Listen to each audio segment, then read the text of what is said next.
So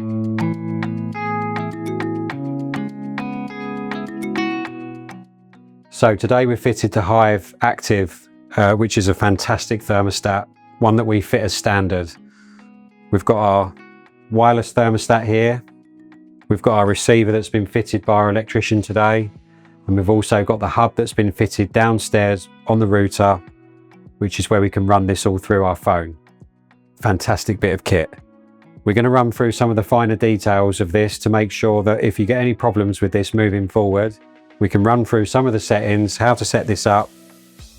If we're getting faults from power outages, if we're having batteries that have gone dead that need to be replaced and you lose the signal between the thermostat and the receiver, we're going to run through and show you how to overcome that, get your heating back up and running. After your installation, your new Hive will be set up and the receiver will be showing the green light to show that the thermostat and the receiver are connected, which will then in turn fire the boiler as and when you need your hot water. On this occasion, this is for a combi, so this is a heating only version. So I'm going to pop this battery in to show you what it will look like as it starts. So we've got the welcome and we've got the reconnecting. So when you change your batteries, this is what it's going to come up at. So as we can see on the front screen, we've got the day, we've got the time, and we've got it set to manual. Now with manual, we're using this dial to turn it up and down. As we can see at the moment, the actual temperature in here is 29.9. It is a very, very hot day today. So our target, as it stands in the summertime, we're most likely going to have this all the way down to 7 degrees, which is our frost target.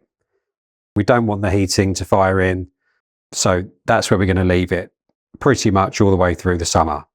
Now, if we do want to fire the heating in, then we need to make our target value higher than what our actual value is. So at that point, I'm going to put it up to 32 and I'm going to press that button in. On the Hive receiver, we've now got the green ring, which is lit up. And that means that the boiler's fired and the central heating's come on. I'll press those 3 buttons again. You will see on the right hand side here that we've got the heating symbol that says on. So the boiler is now firing. Now, of course, as it stands, we don't want that on. So I'm going to turn it all the way back down.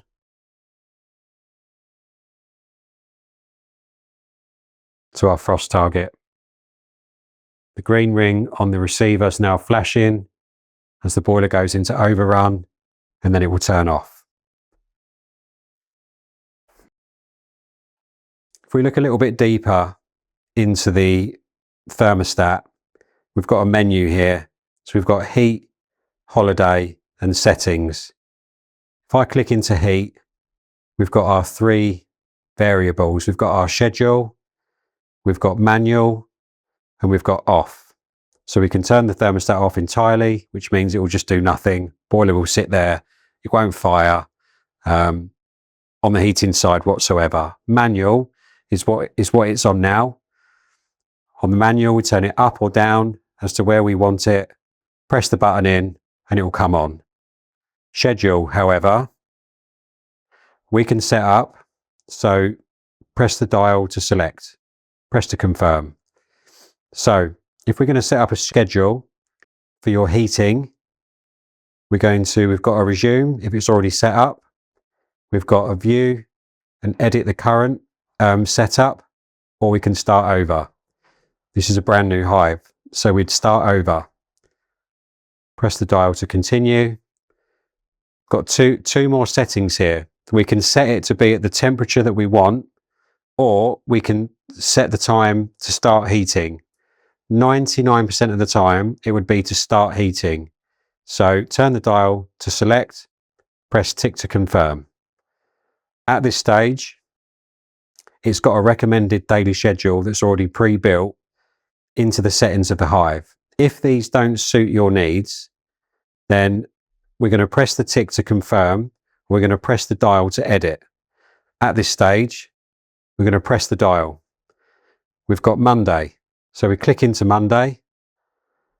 In fact, at this stage, it's going to ask you for all of the days. So we're going to press in and we're going to highlight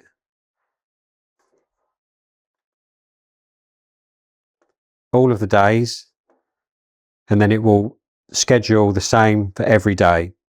Select more days or press tick to confirm. When would you like the heating on? So, for example, you get up at 8 o'clock. It might be worth clicking it in at, say, 7:15. So turn the dial, set the time, press to confirm. Target temperature. How warm would you like it to be at that point? So, for example, we'd like it to be 21 degrees. That's our target temperature. Turn the dial to change the temperature, press to confirm. When would we like that to go off?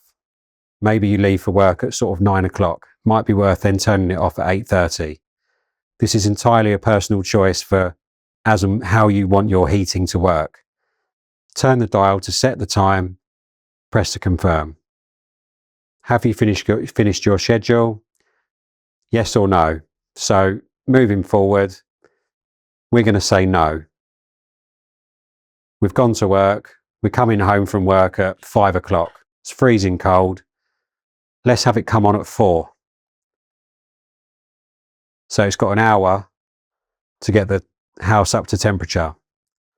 So turn the dial, change the temperature, press to confirm. We want that to be 20 degrees. Let's make it 21. Press to confirm. Turn the dial to select when we'd like it to go off. We're going to be in for the rest of the evening. We like to go to bed at 10 o'clock. So how about we turn it off at 9:30? Press to confirm.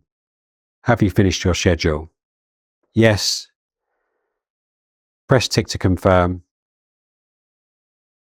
That schedule is now completed, and it will continue that schedule now, and you can see that it's on. It's going to do that every single day unless you change the settings for it to do something different. For example, at the weekend, you're going to be out all weekend, or as an average, you are at home of a weekend, you want the heating to be on a little bit more than usual. Now, when you're in schedule, you might be thinking, well, I'm having a day off work on a Wednesday. You might change that schedule to suit that day off. It might be an ad hoc day off. On the top here, we've got our boost buttons. So we've got our hot water, which we don't need to worry about because this is our combi version. This is our heating boost button. If we press this boost button when we're in schedule, we can change that. So our target, let's make that 21 degrees. Press to set the duration. If we keep on pressing down, we've got 15 minutes, 30 minutes, 45 minutes, 1 hour, 2, 3, 4, 5, up to a 6-hour boost. Press the tick. The heating will now boost for 6 hours. We press the boost button again. We turn it off. Tick. It's a really great feature if you've kind of in and out a little bit at home when maybe you wouldn't normally be. It's cold. The schedule is not set to come on for an hour or two. It's a brilliant feature. So if we lose connection between the receiver and the thermostat, which can happen during a power outage, if the batteries have run out and they've not been changed sort of quickly, sometimes we can lose connection. At that point, we might see a red flashing light on the actual receiver. Now, I tend to find the best way to combat this would be to take a battery out of the receiver. So we flip this off, take one battery out, leave it for a few seconds. At this point, we would turn off the main isolator to the receiver. Turn the receiver back on. We put that battery back in.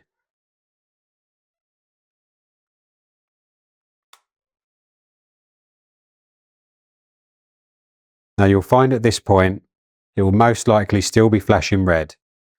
If that's the case, the best thing that I find in this situation is a factory reset. Now to do this, we're going to hold these two buttons down together. As you can see, it's doing a 10-second countdown. Keep your fingers on the two buttons until it goes to 0.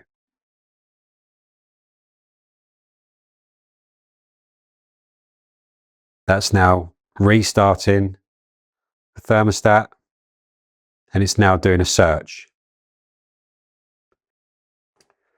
So it's searching for the receiver. We'll give this up to 30 seconds.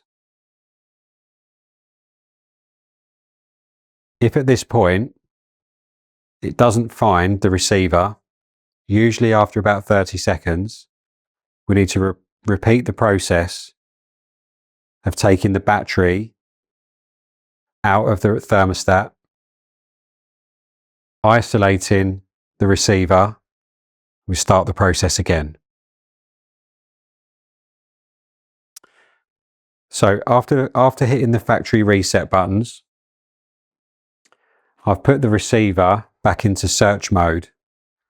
I'm going to pop this battery back in now.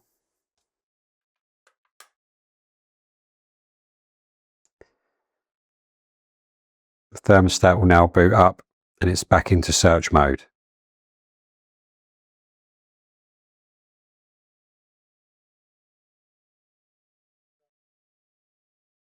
As you can see, it's now started to pair. Go through its pairing process. And we're back in. So just to reiterate what I did there,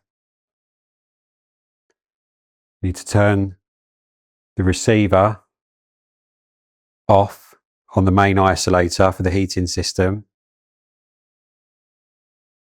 Then we're going to press the two buttons into factory reset.